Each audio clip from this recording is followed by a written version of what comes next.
10 numbers which prove that the U.S. economy has hit a major pivot point. This is by Michael Snyder. During the summer, many of the experts repeatedly assured us that the U.S. economy would be able to avoid a recession, but now reality is setting in. Credit conditions continue to tighten, home sales are falling, credit card losses are exploding, stores are closing all over the country, and the number of bankruptcies is rising to very alarming levels. Meanwhile, the cost of living continues to become more and more suffocating, and if you have a gut feeling that very hard times are on the horizon, you are definitely not alone. As you'll see below, a staggering 71% of all Americans currently believe that America is on the wrong track, and our economy is one of the biggest reasons why we feel this way. The following are 10 numbers which prove that the U.S. economy has hit a major pivot point. Number 1, consumer confidence was down more than expected this month. The confidence of American consumers slipped this month, particularly about the future, as expectations persist that interest rates will remain elevated for an extended period.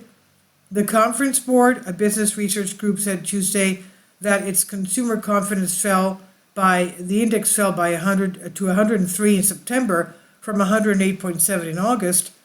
Analysts were expecting a smaller decrease to a reading of 105. Number 2, the Conference Board's index that measures future expectations has actually dropped below a level that historically signals a recession within a year. Most troubling was the decline in the index measuring future expectations, which tumbled to 73.7 in September from 83.3 in August.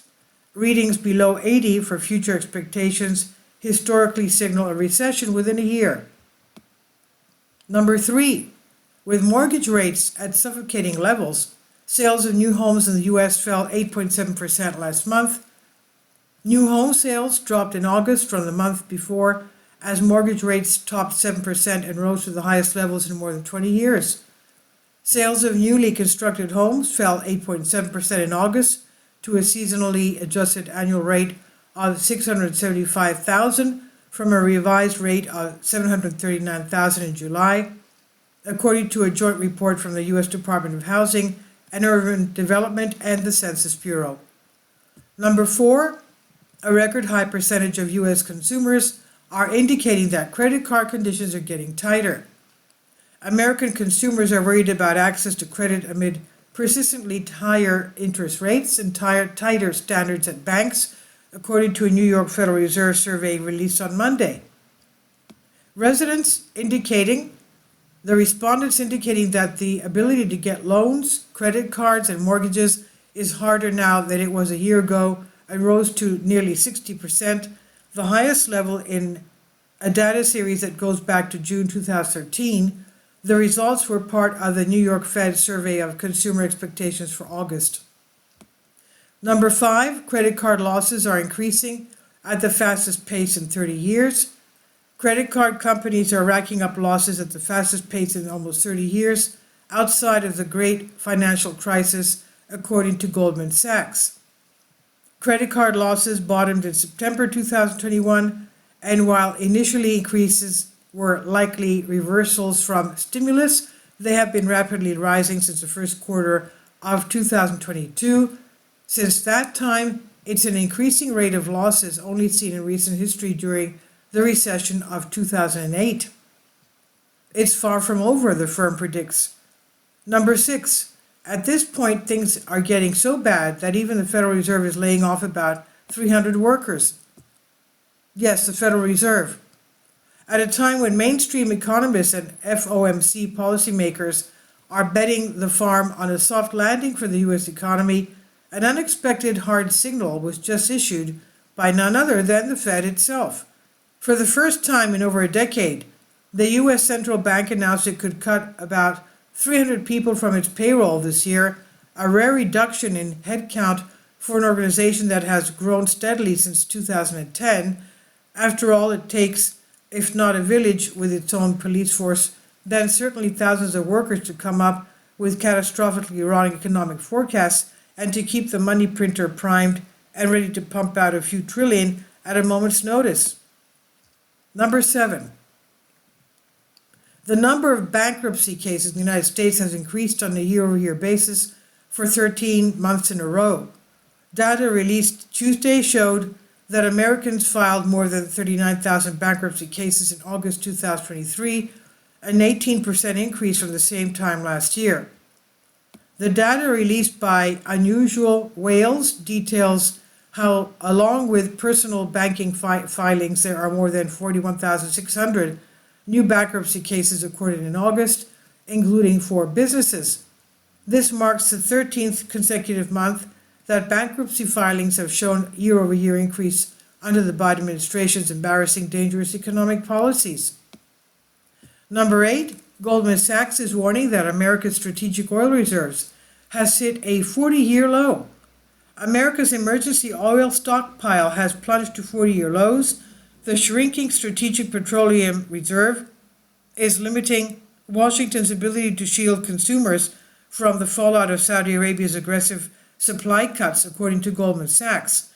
At this point, U.S. energy policy has fewer bullets left, and it has less levers left in the policy toolkit, Dan Stuyvesant, head of oil research at Goldman Sachs, told CNN in a phone interview. That's one reason Goldman Sachs expects oil prices to stay high, averaging $100 a barrel this time next year.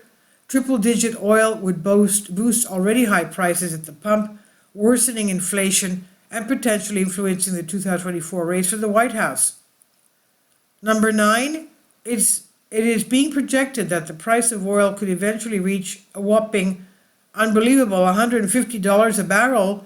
Needless to say, such a development would radically change our economic outlook. That's Doug Lawler, chief executive of Continental Resources, the shale drilling giant controlled by billionaire Harold Hamm, telling Bloomberg News on Monday that crude prices are set to remain elevated and could press to $120 to $150 a barrel range without new production. Number 10, a new NBC poll has found that 71% of Americans believe that the country is on the wrong track. The 71% of Americans in our latest NBC News poll saying the country is headed in the wrong direction is the 8th time in the last 9 NBC News surveyed dating back to October 2021 when the wrong track has been above 70%. And the one exception was September 2022 when it was 68%. We have never before seen this level of sustained pessimism in the 30-year plus history of the poll. For more than a year, there's been speculation about when the next wave of our economic crisis would arrive. Well, it appears that it's here. The months ahead promise to be very challenging, and the long-term outlook is even worse. 2024 is certainly shaping up to be quite a year. Economic conditions will be deteriorating just as we head into the most tumultuous election season that we've ever witnessed. Stay safe out there because things will soon start getting really crazy in this country.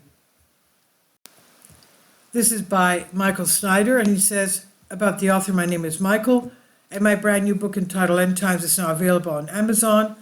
In addition to my new book, I've written 6 other books available on Amazon, including 7-Year Apocalypse, Lost Prophecies of the Future America, The Beginning of the End, and Living a Life That Really Matters, Commissions Earned. When you purchase any of these books, you help to support the work that I'm doing. And one way that you can really help is by sending copies as gifts to family and friends. Time is short and I need help getting these warnings into the hands of as many people as possible. I've also started a brand new Substack newsletter, and I encourage you to subscribe so you won't miss any of my articles. I've published thousands of articles in the Economic Collapse blog, End of the American Dream, and The Most Important News. And the articles that I publish on those sites are published on dozens of other prominent websites all over the globe. I always freely and happily allow others to republish my articles on their own websites, but I also ask that they include this about the author section with each article. The material contained in this article is for general information purposes only, and readers should consult licensed professionals before making any legal, business, financial, or health decisions. I encourage you to follow me on social media, Facebook and Twitter, and any way that you can share these articles with others is definitely a great help. These are such troubled times and people need hope. John 3:16 tells us about the hope that God has given us through Jesus Christ. For God so loved the world that he gave his only begotten Son, that whosoever believeth in him should not perish but will have everlasting life. If you have not already done so, I strongly urge you to invite Jesus Christ to be your Lord and Savior today. This is by Michael Snyder on the Economic Collapse blog. Please leave your comments and thank you for your support. Please support my Patreon account. The daily posts are 5 videos daily, and they are totally different from what I have on my YouTube channel. Thank you so much for your support and that you find all my content so interesting. You'll find the Patreon account details in the description box below.